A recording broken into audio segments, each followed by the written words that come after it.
welcome. Welcome to the second video in the Power BI True Beginner Tutorial series. What this video is going to focus on is getting and transforming data. If this is your first time tuning in, look at the Power BI tour video, the first one before this, where we tour the various panes and the layout of Power BI. The goal of this video is we're going to connect to multiple Excel files, multiple data sets, and transform them to use within Power BI. We're going to talk about other connection types such as SQL Server, Snowflake, and prepare that data. And then future videos, we'll talk about modeling, DAX, visualization. So without any more waiting, let's jump right into Power BI. All right, so here we are. What we're seeing is where we left off from the previous video. We went around and toured all the panes and how to set these up. We talked about the table view, model view, report view, the key and important transform data, or the back end where all the power querying and things happen. And this is what we're going to focus this episode on. So again, the first window, this is the painting canvas where we're going to be laying out information and using it. But before we can start painting, we need to gather up all the paint, all the colors. And we do that under the critical transform data, transform, or you can use get data. Both do the same, but I like transform because it just brings open this window. So we're gonna be focusing on this screen for this video. What you need to do now is in the link of this YouTube video, there's gonna be, or in the description of this YouTube video, there'll be a link to GitHub. And you're gonna be able to download multiple data sets. So we're gonna look at that right now. If you click it, well, after this video is created, I'm gonna upload the Power BI file so you'll be able to open up and follow along with the actual Power BI file I'm building here. But what we're gonna do is I need you to, we've already downloaded the sales data set. I need you to go into the customer, the product, and the store lookup and download all of these. Simply click one and then download it. Download the raw file. It's gonna go somewhere on your desktop. Do that now. All right, cool. You've done that. So we've already connected to the sales data set. I'm gonna connect just to start this video with a connection repetition again. Doing things more than once is a very good thing. It's only gonna build in muscle memory.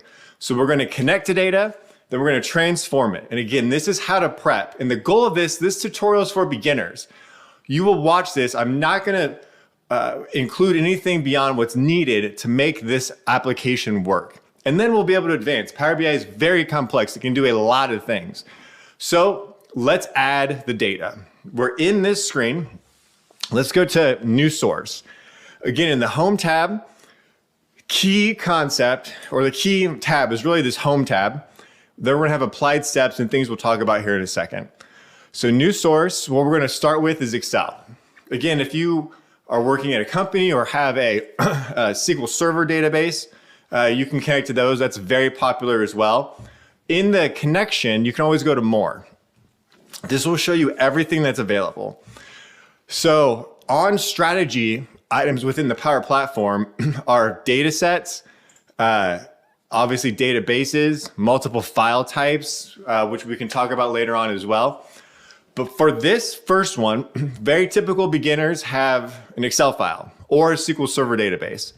If you have SQL Server data, you can simply type in SQL, search for it, it'll open up the connector, and you enter in the server and the database. Then one key trick is click Advanced Options and paste in your SQL statement. That's how you connect to SQL data. For everything that we're doing, when you're using connectivity, there's two concepts. There's import and direct query. So here is the simplistic definition of each. Import mode is what we're going to focus on in this tutorial. It's the foundational way to do it.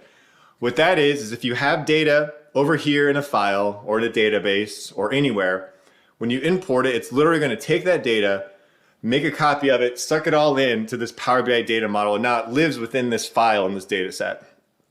You can also do direct query. Direct query it gives you the ability to have more security, not move data around. So if you click direct query and say you're connecting to a database or a SQL file, or an Excel file, it will not actually bring the data into the model, but it will make a call back and forth to it. So there's benefits to it, but there's also limitations. So keeping the beginner mindset, we're gonna focus everything on import. So let's get out of here because we're gonna start with Excel. So we're gonna go to Excel workbook, and you should have downloaded those data sets. We've already loaded the sales data set. So let's do the same thing with customer. Simply click it. And every time you connect to a SQL database or an Excel file or anything, you'll get past the navigation screen, and then you'll start this first transformation process. So where we are now, we've connected to it, we're moving forward. Let's start by transforming these two data sets. Then we're gonna add in the product, we're gonna add in the store, and we're gonna have all the data we needed that Microsoft provides to create lots of visuals and to get you equipped. So let's go back to the data set. Let's talk about the fundamentals of what we're looking at here and what's very important. Firstly, every column, if you're not seeing these bars and distribution, I encourage you to turn them on. So let me turn on my clicker so you can kind of follow that along. This is a key thing that you'll want to do. I like it, it helps tell us a story. So you might not see these here, we're gonna turn them on. Under view, these sections are gonna give you information about all of the columns below. So if we look at show column quality, it will give us valid errors, empty, for every column that's returned. Bring in distribution, well, that's gonna allow us to show a summation of all of the values. So what this is saying is, well, there's 4 distinct, 0 unique, 39 distinct amounts, etc. Finally, column profile is the plethora of how to turn these things on to analyze them. So what that's gonna do is as you click a column, in the bottom, it's gonna show you what's going on, the count of rows. Again, this is just bringing in the first 1,000 rows for this profiling. As you can see, column profiling based on top 1,000 rows. So there's actually more information, but it helps tell the initial story to give you insight into what this data is all about. I connected this a little bit ago. You can always click refresh to clear that up as well. All right, so now we have the column profiling turned on. I always turn that sucker on. It's gonna give you the gist of the columns. Now let's talk about the basic formatting of these things. What does that mean? Okay, let's look at the ID column. So when you're building any kind of relational database or pulling in information, there might be a specific ID. And in this case, for sales, every sale has an ID. Well, what this first top left column is gonna do is it allows you to set the data type. A data type is gonna be essentially the metadata or the formatting of this. So decimal, fixed decimal, whole, percentage, date, time, text, true, false, etc. What all those things mean, let's look at it in the context of this. So ID, I want this to be a unique value that is not looked at as a number that should be added. We don't want to add IDs, but we'll use them to link things together. So for every ID, we're going to change that to text.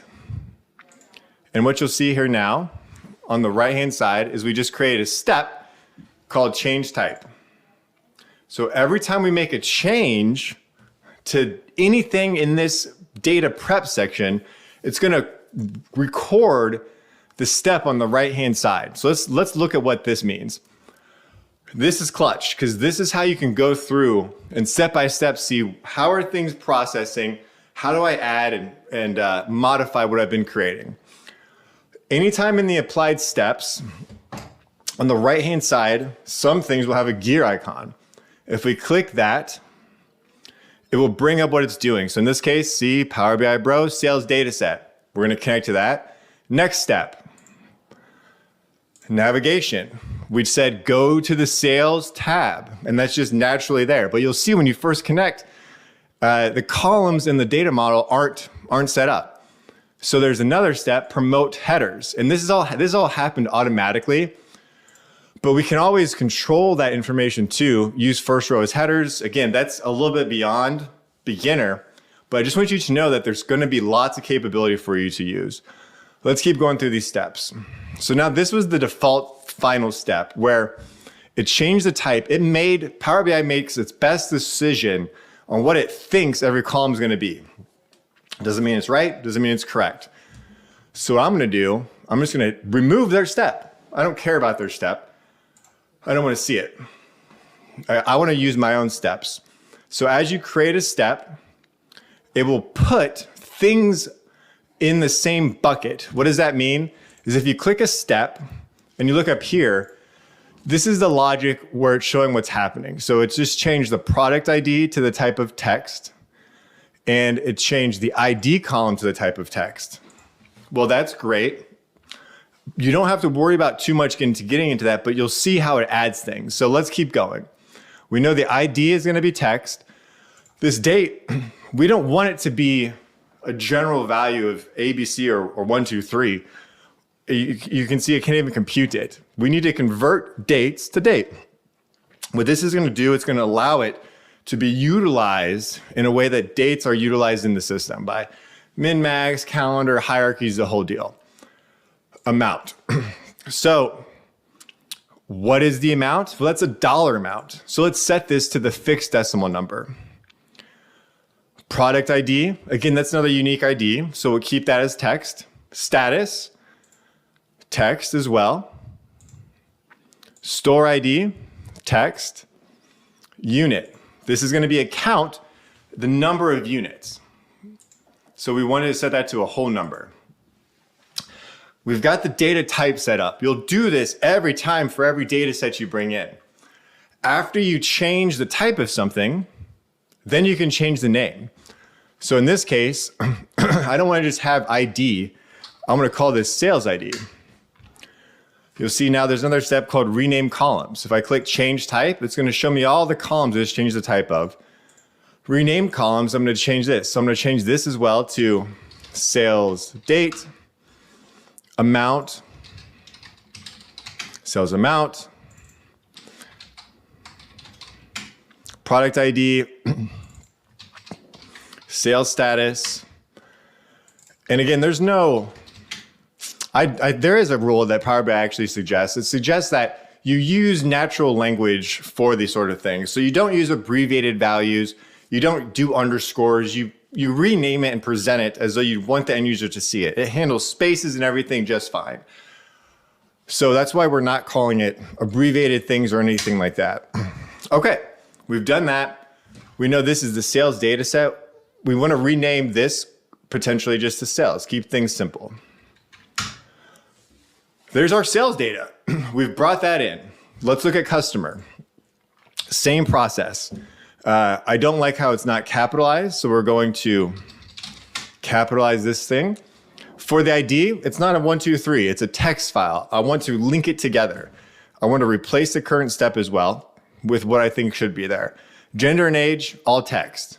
Very good. Cool. So we have that. Now, let's look at another way, because sometimes you're going to connect with Excel, with files. You're going to load in things from databases, but you also might want to just type in data, which is very important and simple sometimes. You don't have to import everything. So for this, we're going to go to enter data, and we'll do an example with some of the files we downloaded. And I'm going to call this table, let's call it stores.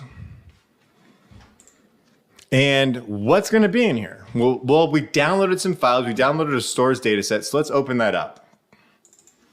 Store lookup. You can see this has a store ID, the store name, type, longitude, and latitude. We're going to copy all of these. And this is just an example. You could import this Excel, but the goal of this is just to show you how you can manually enter and then manipulate data as well. And I'll show you an advantage of that. So we're going to close this. Just simply come up to the column, hit Control V, it pastes it right in there. Stores. Okay. And now we have our store information. Again, it does its best first guess. It thinks we want to round this up. We don't. We want this to be text. replace the current step. We'll want the store to be the store name, the type, longitude and latitude. We're going to leave these for now because we'll eventually be able to configure these to be used in the map, which is going to be a neat functionality to plot out values. So we leave those values as they are. But anytime you enter data, let's take a look. So at sales, say for some reason we wanted to add a new sale. Well, we're not going to be able to do that with this data because the source of it is the Excel file. So we'd have to go back to the Excel file, type in information, reload it, which you can do and simply hit refresh all, and that will go through a process to go out to all the Excel files, suck in the new data. But for stores, since we did the process of entering data, if I come up here and click the gear on the applied step of source, well, now if I want to add a new store, any lookup, I can just add it here. External. And you can manipulate and add things to the data that way as well. So it's helpful when it comes to creating quick lookups and things to enter that in there. So we're going to add that information. And then finally, another source. We're going to pick this. We're going to enter this data in as well. Just keep it in the same process. We're going to do the product. And to do that, open up the product table. And you'll see what this has is all the product information for everything in the previous table. And I'll show you conceptually how these relate. Click the column, paste it. And to click that, just click the top left column, hit Control V, paste it, and it all goes in there. Control C, Control V. So what this is going to do, it's going to take every product ID and translate it to a product name, show the category of it, the segment, images, a lot of cool stuff. And again, this is all data from Microsoft, which is great. We're going to call this products. And if you look at my other videos pertaining to like advanced card filtering, you'll see how you can do an hour video diving into the details of how to configure visuals using images and all the data we're prepping here. So if you build this data set, this whole model in this beginner series, it's going to allow you to build all the visuals that come up in other videos you may reference. Let's do the same categorization for this data set. Product, yep, text, product ID. Well, we want that to be text as well. And we'll let's make the space here so it's similar to the other one. Product ID, category, category ID. Let's look at this. So a good fundamental step when it comes to adding data into a data model or bringing it in through this Power Query process is exclude things you don't need. So let's do an example of that. And that's going to be found in the very front of it. So this is where filtering down data is going to help the performance of everything you do. And it helps things keep organized. So for this, I don't care about this segment and this segment ID. I don't even want to bring it in. I don't want to look at it. So any column you don't want, well, you can very simply just right click on it and click remove column. And they're added a step for it. I'll do the same thing here, remove column. And you see it's gone. Product image, definitely keep. Category image, definitely keep. Segment color, same thing. I don't want to see these. Segment image, don't even care. See you later. Price, let's set the price to decimal or fixed decimal value, currency. Product range text. So here's an important process of the steps. So now those columns are gone. But if I want to go through the process of organizing the order of which steps happen, you can do that in the applied steps. So if I click back up here to source, well, now we're right back to where we started. We see the segment, all the things I just deleted, they're still there. Because if I go through these, you'll see we change the steps, we rename the columns, we remove some columns, we change the types again. To help organize steps, you'll get to the point where you add more and more steps. You want to keep these things organized. So you can do that a couple ways, by sorting them or by renaming them. In this case, you can double click or click into it, rename, right click, click. I'll call this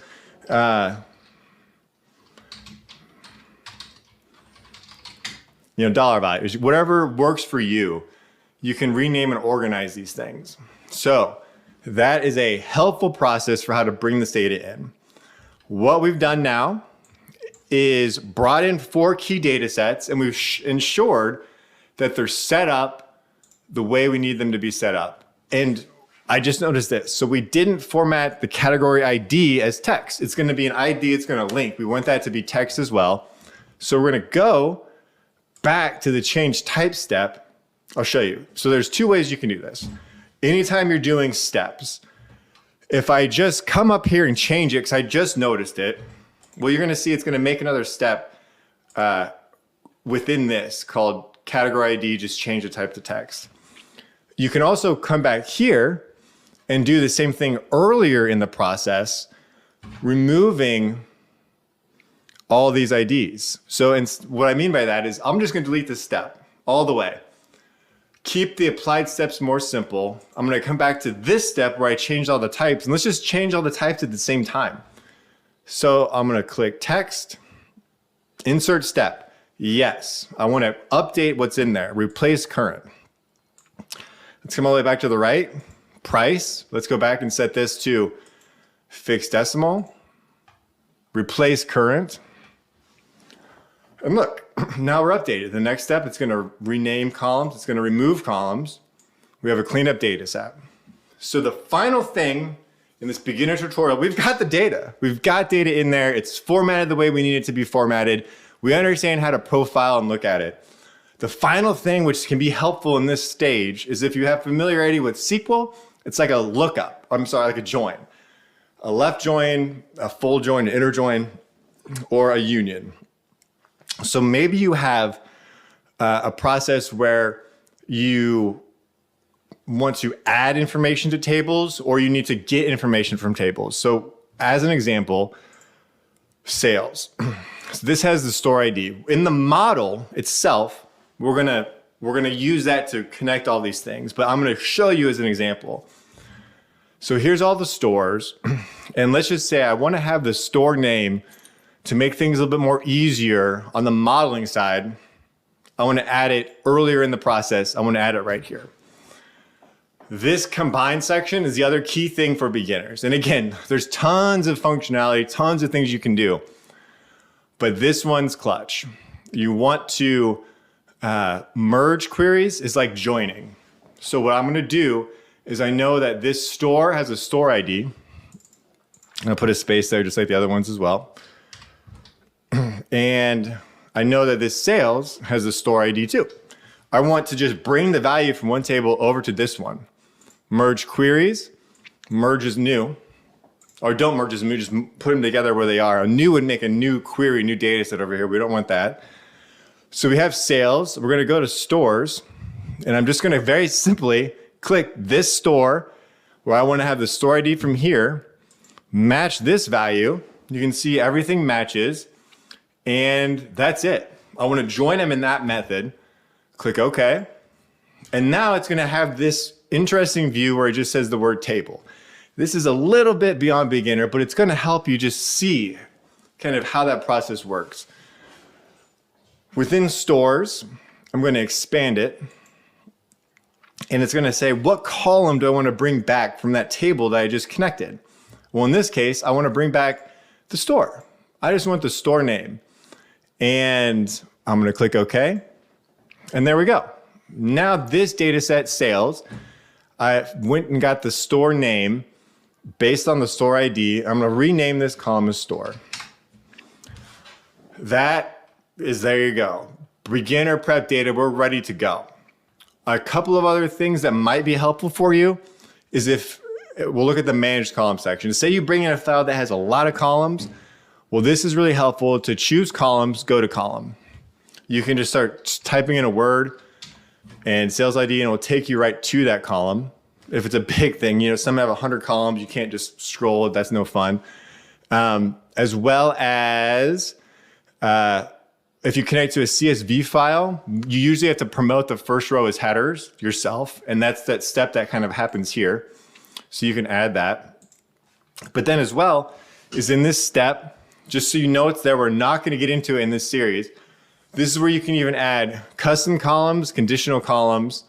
So maybe I wanted to say something like add a conditional column where if the sales amount is greater than 50 bucks, then put the word big time. Okay. And we'll do 100. No, 50. 50 is good. Or else put the word lowball. Fun test column.